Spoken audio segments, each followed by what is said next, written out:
And, we've talked about this a lot, and we've talked about this especially kind of as we're reimagining our company and the type of work we do, wanting to work with more and more elite companies. And the feedback people would say is, well, why does someone that's doing everything right has it all figured out and need you as a consultant? I'm like, well, why did, Michael Jordan, Tiger Woods at their prime need a swing coach, a shooting coach, because there is no limit to excellence, to being elite.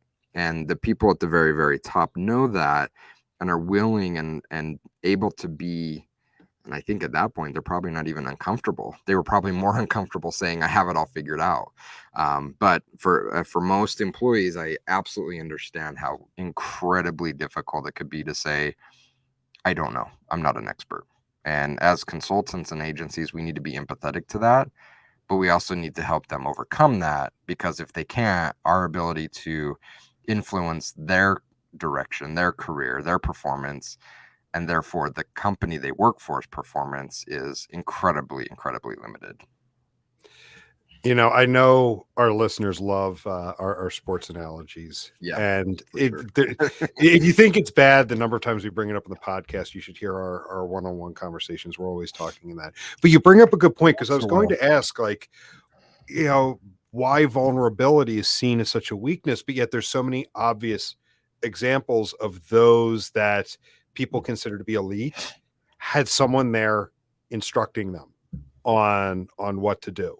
Like in golf, like for the pros, those caddies like are just as key to the win as the golfer itself. Like my dad always used to tell me, like, pro caddies are the ones that know the game inside and out.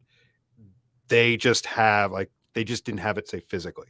Maybe they didn't have the best swing, but they know the layout of a course. They know who's the best swing coach. They know all of these details. They're your guide as you're walking down the course. Like, hey, I've been watching you today. We're 200 yards from the pin.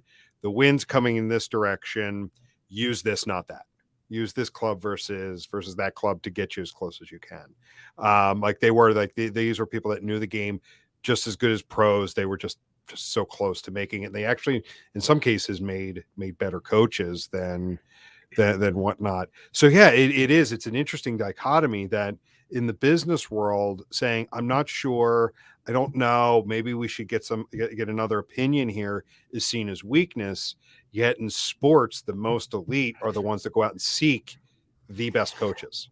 And it transcends sports. And that's why it's so amazing to me that in the business world, we're so reluctant to accept this. And I'm not just saying this because we're building and running a company that sells these levels of services. I would be saying this regardless of what product we sold or service we sold. So a couple more examples. I'm big into food. I'm big into studying elite chefs. And by and large, every single one of those has a group of mentors that they go to figure out how to elevate their game, right? They don't feel like they've reached their pinnacle, and it's like, I'm beyond feedback and help. And they all have mentors helping them. Dude, last night I was listening to a podcast with Magnus Carlsen, his coach. So Magnus Carlsen, the world champion in chess, has been for the last decade plus, undisputed. No one is even close to him. Probably, no doubt, one of the greatest, if not the greatest, chess players of all time. And I'm listening to a podcast with Magnus Carlsen's coach. What? Like, literally the most brilliant chess player of our time, and I'm listening to a podcast with his coach.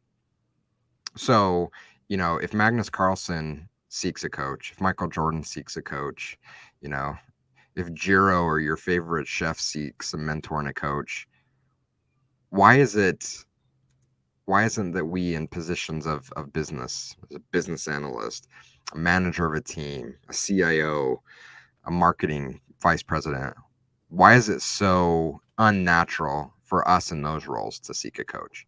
It seems like in every other industry and walk of life, not only is it accepted, but the most elite are actively working with coaches. In business, why aren't we? It's weird to me.